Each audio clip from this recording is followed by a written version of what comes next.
कभी नुकसान आखिर नहीं होता। एक चिड़िया की कहानी। कभी कभी नुकसान का मतलब ये नहीं कि सब खत्म हो गया। ये जिंदगी हमें बुलंद परवाज करने की दावत देती है। आज की कहानी आपको नई उम्मीद देगी, तो आखिर तक हमारे साथ रहिए ताकि ये ताकतवर सबक सीख सके। पहाड़ों में एक पुराना मंदिर खड़ा था। इसकी संगमरमर की दीवारें सड़ी हुई थीं। सहन खामोश था और बीच में एक बड़ा कांसी का गिनेट था, लेकिन इसे बरसों तक नहीं बजाया गया था। इसकी सतह पर धूल जिमी हुई थी। परिंदे बगैर किसी परवाह के गुजरते। लेकिन एक छोटी सी चिड़िया ने कुछ देखा। घंटे के अंदर एक महफूज जगह थी।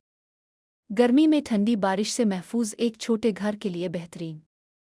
चिड़िया ने चोंच में टहनियां पकड़ी। एक एक करके इसने अपना घोंसला बनाया। इसे पर से सजाया, लेकिन वो खुश थी क्योंकि इसने मेहनत की। ये मेरी महफूज जगह है, इसने अपने आप से कहा। यहाँ मुझे कुछ नहीं हो सकता। रोज़ बरोज़ वो खुश रहती। सुबह गाना गाती, दोपहर में आराम करती। वो सोचती कि घंटा शायद दोबारा ना बजे। इसकी दुनिया महफूज लग रही थी। लेकिन जिंदगी हमेशा गैर मुतवक्के तौर पर बदलती है। एक सुबह सहन ने कदमों की आवाज़ सुनाई दी। मंदिर के राहिब जमा हो गए। उन्होंने पुराने घंटे को देखा। कई सालों बाद उन्होंने सोचा कि वक्त आ गया है इसे दोबारा बजाने का, ताकि गांव के लोग दुआ के लिए जमा हों। चिड़िया नहीं जानती थी।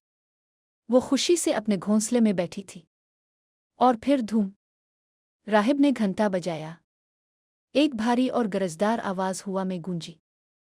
घंटा जोर से झुला। चिड़िया का घोंसला लरज़ गया। टहनियां बखर गईं पर उड़ गए। एक झटके में इसका छोटा घर तबाह हो गया और चिड़िया खौफजदा उड़ गई। वो सहन के गिर्द गाम हुई। इसकी महफूज दुनिया खत्म हो गई। इसने दिल ही दिल में रोया, ये मेरे साथ क्यों हुआ? मैंने क्या गलत किया? जिंदगी ने मेरा घर क्यों छीन लिया? वो भारी परों के साथ मंदिर से बाहर उड़ी। इसके पास जाने के लिए कोई जगह नहीं थी। दिन बा दिन वो घूमती रही। वादियां तलाश की, शाखों पर आराम किया, लेकिन कुछ ठीक महसूस नहीं हुआ। वो थकी भूखी हुई और हार मानने के बारे में सोचने लगी। लेकिन अंदर से कुछ कह रहा था, उड़ती रहो, तलाश करती रहो, अभी रुकने का वक्त नहीं। चिड़िया ने ऐसा ही किया। वो मुसलसल हरकत करती रही। इसने यकीन रखा कि कहीं ना कहीं, किसी ना किसी तरह वो एक नई जगह तलाश करेगी। एक दोपहर इसने पानी की आवाज़ सुनी। ये आवाज़ इसे जंगल के एक खुफिया ग्लेड तक ले गई। दरख्तों से रोशनी गिरती थी। हवा ताज़ा और खुशबूदार थी। बीर के दरख्त फलों से भरे हुए थे। करीब एक झरना चमक रहा था। शाखें मोटी और नरम थीं, घर बनाने के लिए बेहतरीन।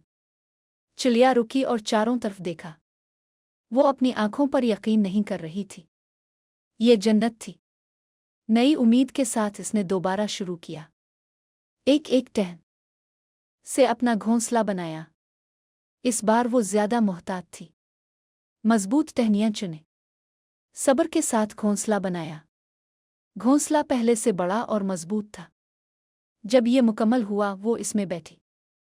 हल्की हुआ इस पर चल रही थी। झरने की हल्की सरसराहट सुनाई दे रही थी। वो चारों तरफ देखकर मुस्कुराई। ये पुराने घंटे से बेहतर है, इसने सोचा।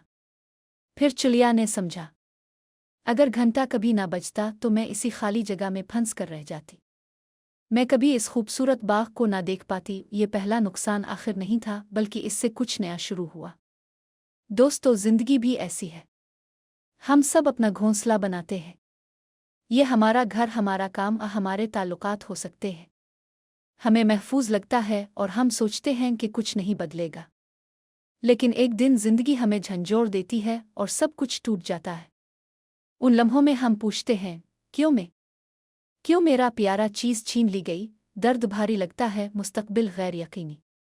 लेकिन जैसे चिड़िया ने किया, हमें भी उड़ना, तलाश करना और आगे बढ़ना चाहिए। एक बाब का इख्तिताम कहानी का इख्तिताम नहीं होता। कभी कभी जो चीज़ें ख़त्म होती हैं, वो हमें उन चीज़ों तक ले जाती हैं जो हमने कभी नहीं सोचे। याद रखें चिड़िया को। वो घंटा जिसने इसका घोंसला उड़ा दिया, वही घंटा इसे आज़ाद कर गया। इसने इसे अपनी आरामदेह जगह से निकाला और एक ऐसे बाग में पहुंचाया जो इसने कभी नहीं देखा था। तो जब आपकी दुनिया हल रही हो, ना घबराएं, ना सोचें कि ये आखिर है। हौसला रखें, हरकत करते रहें और तामीर करते रहें, क्योंकि आपका अगला घोंसला, आपका अगला घर, आपका अगला बाब शायद आपकी ज़िंदगी का सबसे खूबसूरत बाब हो।